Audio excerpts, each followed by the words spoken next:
இன்றைக்கி நம்ம பீட்ரூட் சட்னி செய்ய போகிறோம்.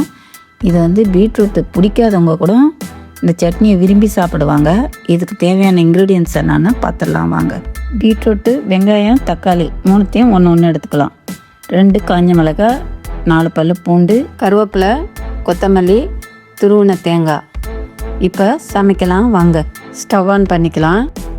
2 ஸ்பூன் எண்ணெய், கடுகு உளுத்தம்பருப்பும் 1/4 ஸ்பூன் போடணும். 2 காஞ்ச மிளகாய் செவந்த உடனே கட் பண்ணி வச்ச வெங்காயத்தை போட்டு வதக்கணும். அது கொஞ்சம் நேரம் வதங்கினோடனே உரித்து வச்ச 4 பூண்டை போட்டுக்கணும். தக்காளி, பீட்ரூட்டு, 2 கொத்து கருவேப்பிலை எல்லாத்தையும் போட்டு நல்லா வதக்கணும்.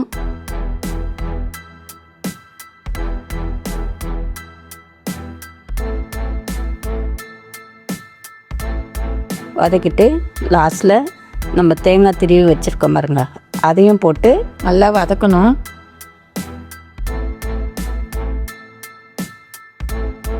வதக்கிட்டு கொத்தமல்லியை கட் பண்ணி போட்டு நல்லா வதக்கணும்.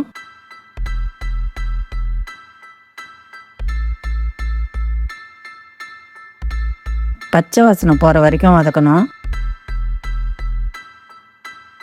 அந்த பச்சை ஸ்மெல்லு போனதுக்கப்புறம் நல்லா கம்மன்னு வாசனை வரும். இப்போ ஆற வச்சு மிக்ஸி ஜாரில் போட்டுக்கலாம். காஞ்ச மிளகாய் ஃபஸ்ட்டு போட்டுக்கலாம். அதுக்கப்புறம் இந்த தேங்காயெல்லாம் போட்டுடலாம்.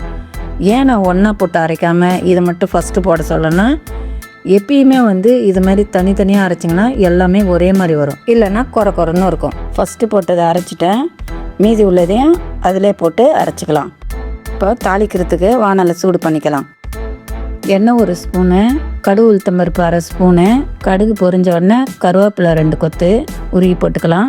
அப்புறம் அரைச்சி வச்ச சட்னியை போட்டு உங்களுக்கு தேவைன்னா கொதிக்க வைங்க, இல்லைன்னா அப்படியே கூட இறக்கி வச்சுக்கலாம். ஆனால் நான் வந்து கொதிக்க தான் வைக்க போகிறேன். நான் வந்து சால்ட்டு முன்னாடியே போடாமல் விட்டுட்டேன், இப்போ தான் போடுறேன். நீங்கள் முன்னாடியே வதக்கும் போதே போட்டுக்கோங்க. ஜாரில் கொஞ்சம் தண்ணி ஊற்றி அலசி ஊற்றிக்கலாம். நல்லா கொதித்த உடனே சட்னி கொதித்த உடனே ஸ்டவ் ஆஃப் பண்ணிக்கலாம். பீட்ரூட் சட்னி தயாராகிடுச்சு.